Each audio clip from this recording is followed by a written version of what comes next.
on. Alright, so we wait for the pressure to return.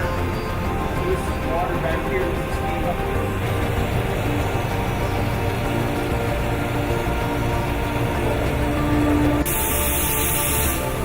Turn this valve on. Now we'll let Trying to see how bumpy it is.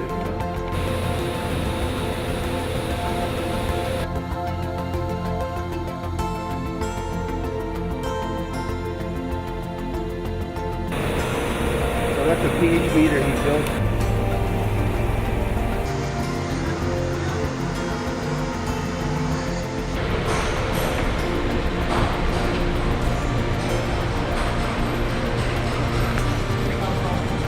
I think I'm.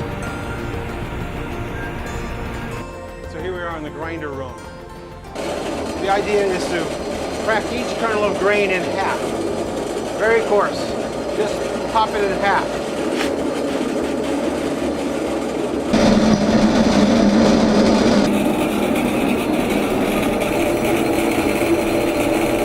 Well, here we have an auger over here, and this auger is pulling the grist, the ground grain, up the hill and pushing it down that pipe. And Justin is now watching it go in. Temperature is very critical in this.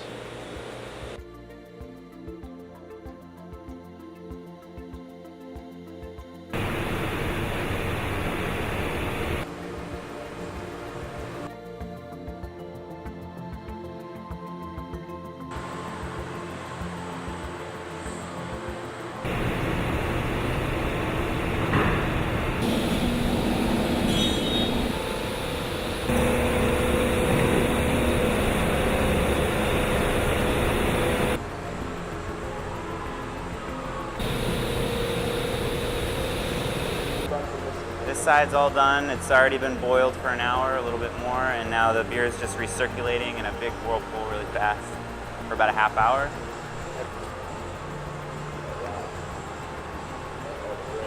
Yeah, so that's the grain bed.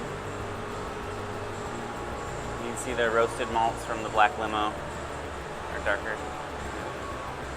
And this has created a whole filter, like while we're sparging it, it's using itself to filter the beer. Where's this grain going now? Grain is going to a local farmer who's going to feed it to cattle or pigs or Great. whatever. Or we're going to take it and make pretzels out of it. Or we're going to make spent grain buns, or we're going to make spent grain veggie burgers. Oh, cool. Yeah, we got all kinds of stuff we can make. The fermenter's already done, but we're now sanitizing all the hoses so that we're going to transfer it, it won't get contaminated. It's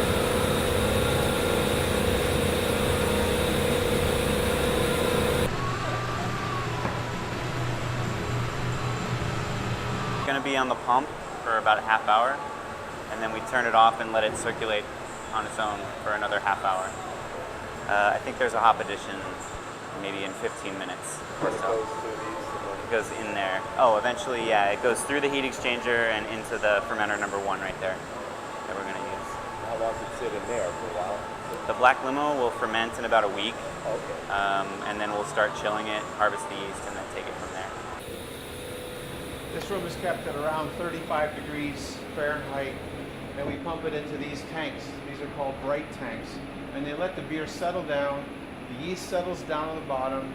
We carbonate it in there, and we actually serve beer out of there. We put there's an IPA we just put in there yesterday, and there's a big bag of hops in there. That's called dry hopping.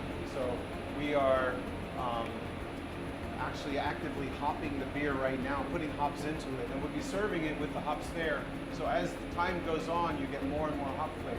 So this goes directly to your bar? So this will go directly to the bar, and these are beer engines.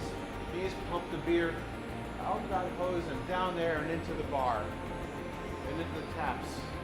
And they make the beer pump without any foam. These are anti-foaming devices. That's about as fresh as you can get then. I don't think you can get any fresher than this. Comes straight out of the tanks into your mouth.